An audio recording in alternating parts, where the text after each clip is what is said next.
Naquela noite, eu fechei a porta.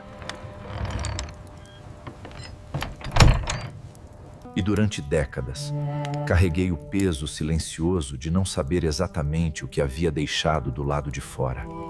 Meu nome é Eleazar, tenho 83 anos e fui o dono da hospedaria em Belém na noite em que o mundo mudou para sempre. Existe algo que preciso contar. Algo que a maioria das pessoas nunca ouviu sobre aquela noite.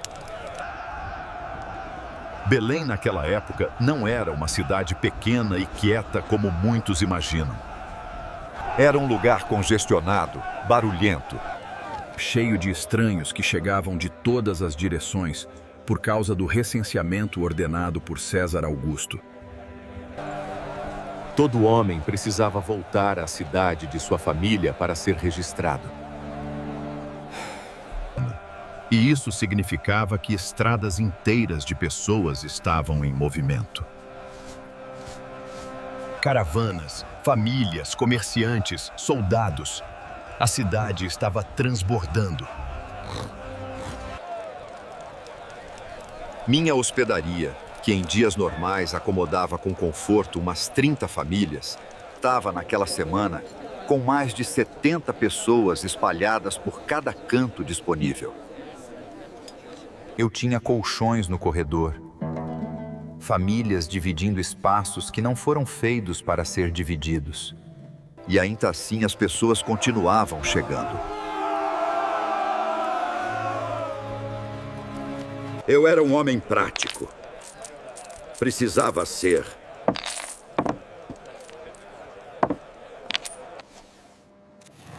Meu pai havia construído aquela hospedaria com as próprias mãos, pedra por pedra. E me ensinou desde pequeno que um bom anfitrião cuida de quem já está dentro, antes de se preocupar com quem ainda está do lado de fora. Era uma regra que eu seguia com orgulho. Não era crueldade, era ordem. Era a única forma de manter tudo funcionando naquele caos. Quando José chegou, era tarde, muito tarde. A maioria das famílias já havia jantado, as crianças estavam dormindo. E eu estava finalmente sentado perto do fogão com um copo de vinho, tentando respirar depois de um dia exaustivo. Um dos meus servos me chamou dizendo que havia um homem do lado de fora, com uma mulher que estava em trabalho de parto ou muito próxima disso. Eu me levantei, fui até a porta.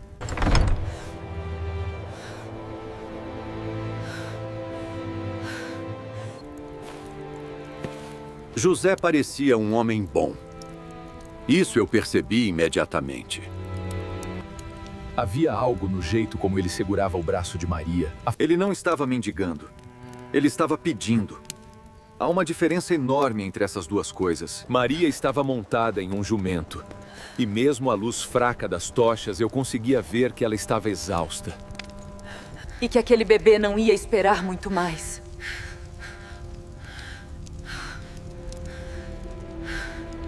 Mas o que eu ia fazer? Não havia espaço. Não havia um único colchão disponível. Se eu colocasse essa mulher dentro da hospedaria, onde?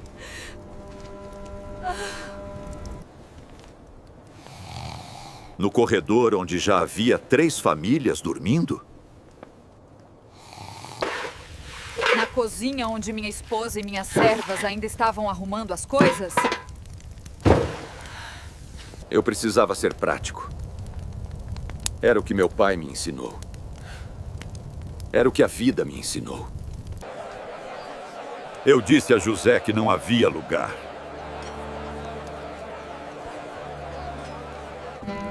E então, porque eu era um homem que ainda tinha coração debaixo de toda aquela praticidade, eu disse que havia um estábulo nos fundos. Não era muito. Era o lugar onde ficavam os animais da hospedaria, mas pelo menos era coberto, tinha palha para ela se deitar e estava separado do barulho e da confusão lá dentro. José me olhou por um momento, depois olhou para Maria e então me agradeceu, com sinceridade, sem mágoa, sem amargura. Só um obrigado simples e cansado. Eu fechei a porta e voltei para o meu copo de vinho. Não pensei muito naquilo naquela noite. Tinha resolvido o problema da forma mais eficiente que eu conhecia. A vida é assim. E eu havia aprendido a aceitar isso sem culpa. Dei a eles o que eu podia dar e segui em frente. Era assim que as coisas funcionavam. Mas alguns dias depois, as histórias começaram a circular pela cidade. Pastores que diziam ter visto um anjo.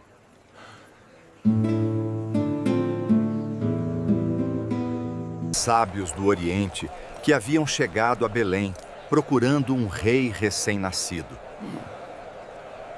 Rumores de que algo extraordinário havia acontecido naquela mesma noite, num estábulo perto de uma hospedaria no coração da cidade. E quando alguém me descreveu o lugar, não precisei de mais nada para entender. Era o meu estábulo. Era a minha hospedaria.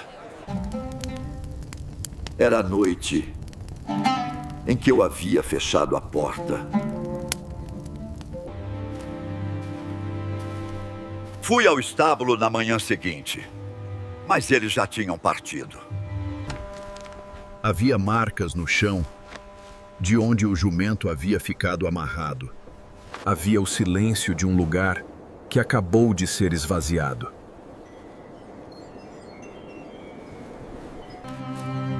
E ali, naquele espaço vazio e quieto, eu senti pela primeira vez o peso do que havia acontecido. Levei anos tentando entender o que eu deveria ter sentido naquela noite. As pessoas, quando ouviam que eu era o dono da hospedaria, tinham reais diferentes. Alguns me olhavam com pena, outros com uma espécie de julgamento velado, como se eu houvesse cometido um pecado terrível. Eu ouvia nas suas vozes a pergunta que nunca me faziam diretamente. Como você pôde fechar a porta para o Filho de Deus? E durante muito tempo, eu mesmo me fiz essa pergunta, atormentado pela resposta óbvia de que eu simplesmente não sabia. E foi exatamente aí que eu comecei a entender algo que mudou a forma como eu enxergo Deus. Deus escolheu aquela noite. Deus escolheu aquela cidade congestionada. Deus escolheu uma mulher jovem e humilde. Um homem trabalhador sem posses. Um estábulo com cheiro de animais. Ele não veio quando as condições eram perfeitas. Ele não esperou por um quarto limpo, ou por um berço de madeira polida, ou por um anfitrião mais atencioso. Ele veio do jeito que a vida costuma ser, confusa, improvisada, cheia de pessoas que estão fazendo o melhor que podem com o que têm. Eu costumava achar que havia falhado naquela noite. Que havia sido o homem que perdeu a maior oportunidade da história. Talvez o estábulo não fosse o plano B. Talvez o estábulo fosse exatamente o plano. Porque um Deus que escolhe nascer entre animais, cercado pelo cheiro da terra e do suor e da palha, é um Deus que não precisa de perfeição para estar presente. É um Deus que decide aparecer precisamente nos lugares onde ninguém esperaria encontrá-lo.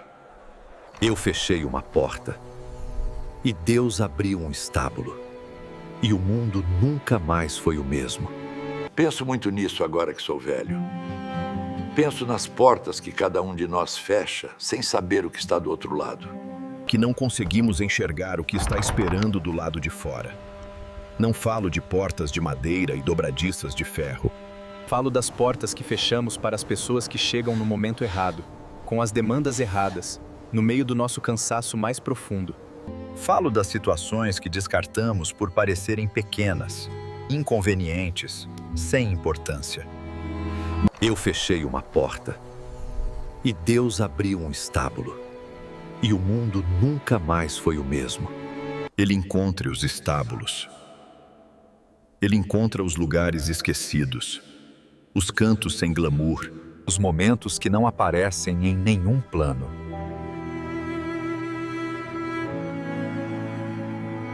E é exatamente nesses lugares que ele faz as coisas mais importantes.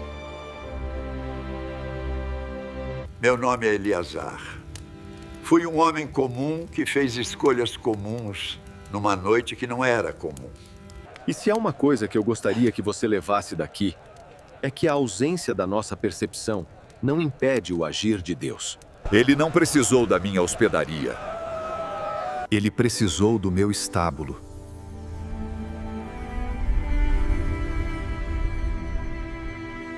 E talvez, agora que você ouviu essa história, você olhe para os estábulos da sua própria vida com olhos um pouco diferentes.